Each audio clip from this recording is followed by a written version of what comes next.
আসসালামু আলাইকুম, স্বাগত জানিয়ে শুরু করছি আজকের সংবাদ প্রতিবেদন। আপনাদের সঙ্গে আছি আমি শারমিন আক্তার। হঠাৎ করে বাজারে অস্বাভাবিকভাবে নিত্য প্রয়োজনীয় দ্রব্যের দাম দিন দিন বৃদ্ধি পাচ্ছে।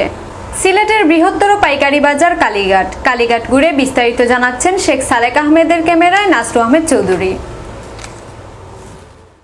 সম্প্রতি একটি বিষয় আমাদের ভাবিয়ে তুলেছে চরমভাবে, তা হচ্ছে নিত্য প্রয়োজনীয় জিনিসের সীমাহীন ঊর্ধ্বগতি। এ অস্বাভাবিক মূল্য বৃদ্ধির ফলে জনসাধারণের ক্ষমতা হ্রাস পেয়েছে, ফলে সমাজে নেমে এসেছে অপ্রত্যাশিত দুর্ভোগ। মুনাফালুভী মজুতদাররা প্রায় অধিক মুনাফা অর্জনের মানসিকতায় দ্রব্যের দাম বাড়িয়ে দেয়। মূল্যবৃদ্ধি আমাদের দেশে এটাই যে প্রথম তা নয়, এটি আমাদের দেশে অনিবার্য সমস্যা হয়ে দাঁড়িয়েছে। অন্য দেশে এমনটি ঘটলে বিক্ষোভ ধানা বাঁধে এবং সরকারকে জবাবদিহি করতে হয় জনগণের কাছে। পণ্যদ্রব্যের মূল্য বৃদ্ধির ফলে সবচেয়ে ক্ষতিগ্রস্ত হচ্ছে খেটে খাওয়া শ্রমজীবী, নির্দিষ্ট আয়ের চাকরিজীবী ও মধ্যবিত্ত পরিবারের মানুষ।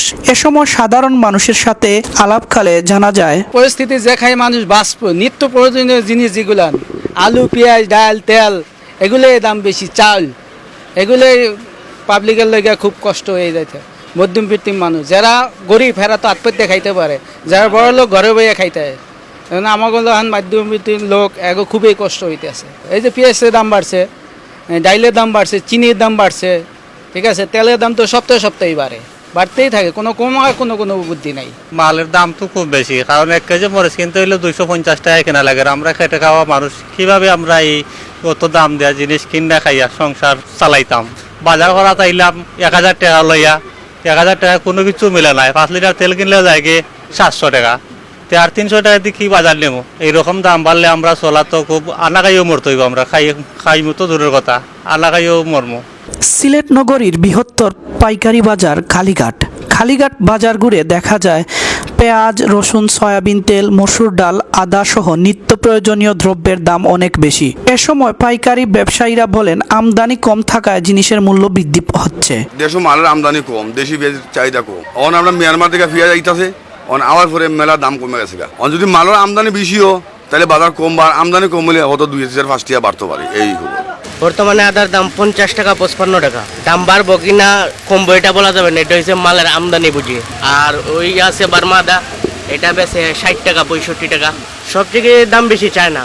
খুচরা বাজারে চাউল প্রতি কেজি 55 থেকে 60 টাকা, পেঁয়াজ প্রতি কেজি 55 থেকে 60 টাকা, চিনি প্রতি কেজি 77 টাকা, রসুন বিদেশি 110 টাকা, দেশি রসুন 40 টাকা, সয়াবিন তেল 145 টাকা, পাম অয়েল 125 টাকা, মসুর ডাল 85 টাকা। এ সময় খুচরা ব্যবসায়ীরা তাদের নানান অসুবিধার কথা তুলে ধরেন। আসলে বর্তমান বাজারটা পুরা অস্থির কীভাবে? প্রতিটা পণ্যের মূল্য আগে থেকে, অর্থাৎ প্রতি 2 মাস আগ থেকে এখন অনেক বেশি বাড়তি। চিনি বলেন, ডাল বলেন, আর যা কিছু তেল, সয়াবিন তেল বলেন, সব কিছুই মূল্যের ঊর্ধ্বগতি। এই চাপের কারণে, এই চাপের কারণে অনেক কাস্টমার আমাদের কাছ থেকে দূরে সরে যাইতেছে। এই কাস্টমাররা আগে যখন তারা 5 লিটার তেল কিনতো, আজকে দেখা যাইতেছে 1 লিটার তেল কিনতেছে, অথবা সয়াবিনের পলি প্যাকেট কিনতেছে। তেলের দাম বাড়ার কারণ যে কোম্পানির সাথে আমরা আলাপ করছি, তারা বলে যে আন্তর্জাতিক বাজারে দাম বেশি, তো বাইরে থেকে কিনে আনতে হয়, এই জন্য দাম বেশি। তাহলে গরিব মানুষে খাইব কেমনে? 85টা ডাইল তো খাইতেই পারত না। বাঙালি ডাইলে বাতে, কিন্তু ডাইল খেয়ে এখন বাঁচত না। এই নিত্য প্রয়োজনীয় দ্রব্যের দাম স্থিতিশীল রাখতে প্রশাসনিকভাবে বাজার মনিটরিং এর পদক্ষেপ নিলে দ্রব্যমূল্যের এই ঊর্ধ্বগতি কিছুটা হলেও হ্রাস পেতে পারে। নাসরু আহমেদ চৌধুরী, এনআরডি টিভি, কালীঘাট বাজার, সিলেট। দর্শক, করোনা ভাইরাস নিয়ে আতঙ্কিত হবেন না, সতর্ক হন, পরিচ্ছন্ন থাকুন, মাস্ক পরুন, নিজে বাঁচুন, অন্যকে বাঁচান। এই সংকট মুহূর্তে প্রয়োজনীয় সব তথ্য নিয়ে আপনাদের পাশে আছে এনআরডি টিভি। এনআরডি টিভির সর্বশেষ সংবাদ জানতে বিশ্বের যে কোনো প্রান্ত থেকে ভিজিট করুন nrdnews.net, facebook.com/nrdtv1। এছাড়া তাৎক্ষণিক বিনোদন ও সংবাদ জানতে চোখ রাখুন youtube.com/c/nrdtv1। ধন্যবাদ সবাইকে।